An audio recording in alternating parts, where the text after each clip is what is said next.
I'm in my mid-30s, and as such I'm required, as a rite of passage, to be obsessed with everything from my childhood. Nostalgia is my generation's biggest addiction, and I am no different. There is only so much serotonin that can be released by rehashing Ninja Turtles and Power Rangers, though, for me at least.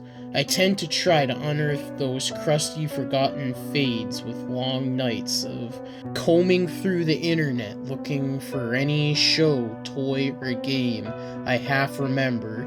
And with the way freedom works now, I seldomly come up empty, no matter how much I've forgotten something. Someone, somewhere out there, is its biggest fan. If I were to put a point on it, I'd say I like the obscure stuff because I feel it's those little deviations from the big stuff that had the most influence on us as kids. The child that stayed up a little too late to watch Kevin Spencer probably grew up a bit different than the one who had a dozen taped episodes of Kabbalam, in my opinion anyway. But lately I've found a rabbit hole that goes a little deeper, and I'm not sure how much I should keep following it. I guess I should start by asking you a few questions. You won't be the first people I've asked about this, and I've found some patterns I'll outline before we get started. You are going to be a lot more likely to remember if you are from 25 to 40. You will be more likely to remember if you are from a city with less than 150,000 people. If you had a rough childhood, you will be more likely to remember. So now it's question time. It may take you a while to dredge up some memories, but in my experience, if you fit the above criteria, it's a pretty sure bet that you have at least a fuzzy memory or two. Can you remember a place, not an arcade or a restaurant necessarily, but a place full of activities and events for children? It seems like a chain, but you haven't seen one since you were a child. I did. It was called the Plae Place, but the name doesn't really matter. So far, I have a list of 12 different confirmed names. Can you remember going frequently? I did 2 to 3 times a week. Now that I am an adult, I can't think of anyone who takes their kids to a Chuck E. Cheese 2 or 3 times per week. Can you remember the colors? Do you remember them being dull and muted? A lot of beige, brown, and orange. I did, not colors I associate with a jovial environment. Can you remember barely being supervised?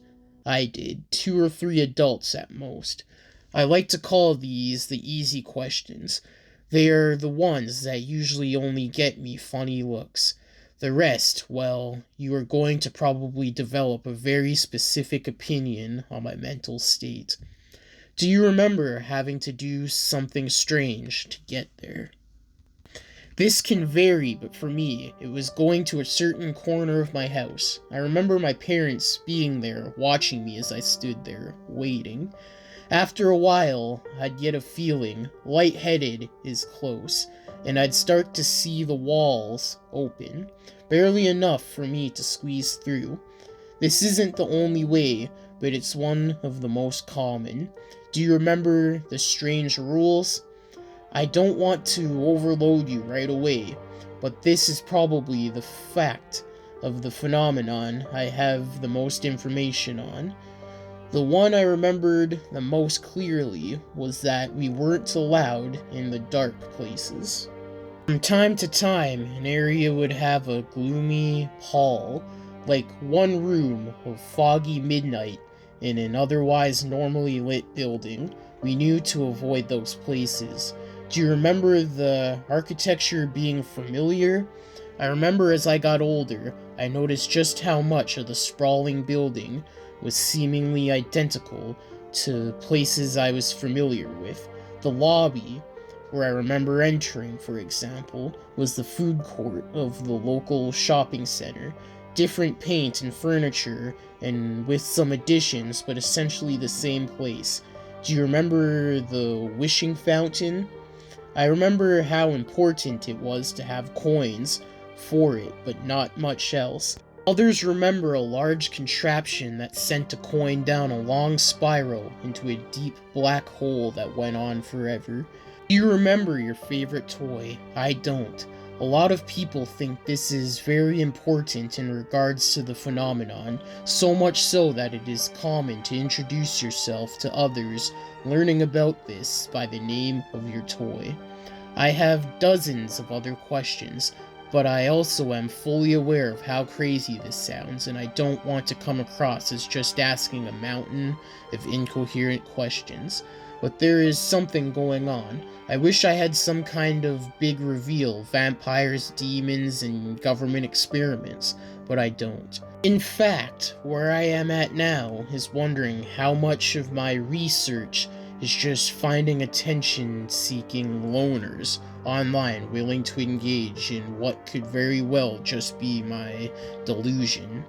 This isn't the first time I've looked into this. About 13 years ago, something set off that part of me that dimly recalls this place. And with the fever of my 20s, I dove down the rabbit hole as hard as I could. I eventually hated the person I had became. I didn't kill anyone. Hell, I didn't hurt anyone but myself. What I did do was go on a 2-year bender where I consumed every conspiracy theory, fringe scene, snake oil, and recreational drug known to man. The thing is, as I realized more and more that there is something to this, I started to open my mind to other fringe possibilities. I was a great example of someone who let their mind get so open their brain fell out. I took a lot of bullshit as fact, fried my brain with a lot of dangerous chemicals, and generally turned into a dumpster fire of a human being. So I had to put thoughts of this place out of my mind, get my shit together, and get back to the real world. And it was surprisingly easy to do so. For all the obsession this has inspired, it's not something that tends to affect anyone's day-to-day life. But then comes a plague, and I, like everyone else, have got to spend a lot of time locked in my apartment with my thoughts, and a constant influx of random information piped to me via a handful of electronic devices. It was in the comments on the closing of a themed restaurant in Toronto. There was a user who swore the name was different, while debunked in the comments. It tossed a new spark into the pile of dried leaves that was my obsession. Old habits are surprisingly easy to slide back into, and over the past couple months, I've been combing the internet again. Little older, a little wiser, and minus the drugs and Alex Jones. Here's where I'm going to admit a few things. I think this is only going to work if we all have full disclosure. I've spent some time getting my head straight in a couple of hospitals. Ironically, though, nothing to do with the spooky aspects of my childhood. No, just good old-fashioned chemical imbalance and trauma. I'm on a handful of meds, but in my opinion, all of this just prepared me for learning how to separate reality from delusion. Exactly the kind of thing I'd say if I was crazy, I know. Next is that honestly I don't know how much of the information I have is solid. I do my best to try and filter, but I'm not some monster hunter or paranormal gray man walking among monsters. I'm an IT guy. I used a 3-stage system lately to filter my responses. First, I have to ignore the creepypasta and ARG crowd. I've wasted a lot of time on folks who just want to collaborate on the story or think I'm the next internet mystery. Then I ignore the conspiracy crowd. This is the absolute vast majority of people who are willing to agree creepy stuff is happening to kids on a large scale. Lastly, the psychos. I don't mean folks off their meds. I mean the type of person who does believe me. then kicks in my door at 3 a.m. demanding I take them there. Yes, this happened, and if we move the goalposts a little bit, I can say it happened about half a dozen times. Then out of the folks left, about 1 in 4, I believe, actually had an experience. That's as far as I've gotten, though.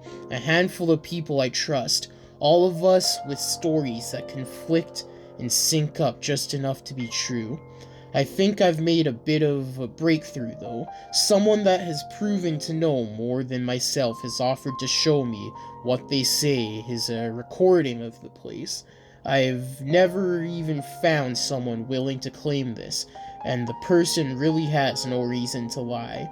My question isn't really if they are telling the truth, but if I want to take what I think may be the first step down this path that I can't take back.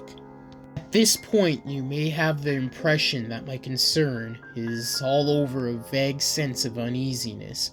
No, it's more than that. I, like most people that remember, have a few clear memories. Not little snippets or feelings, but actual clear mental images of time we spent there.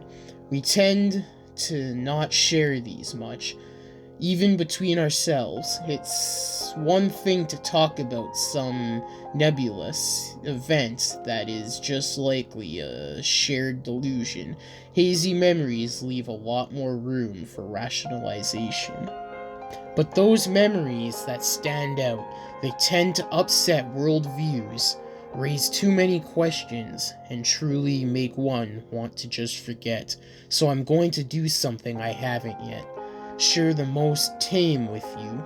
After this, you will either think I'm an idiot, lunatic, or onto something. But I think I need to bring the phenomenon to a wider attention.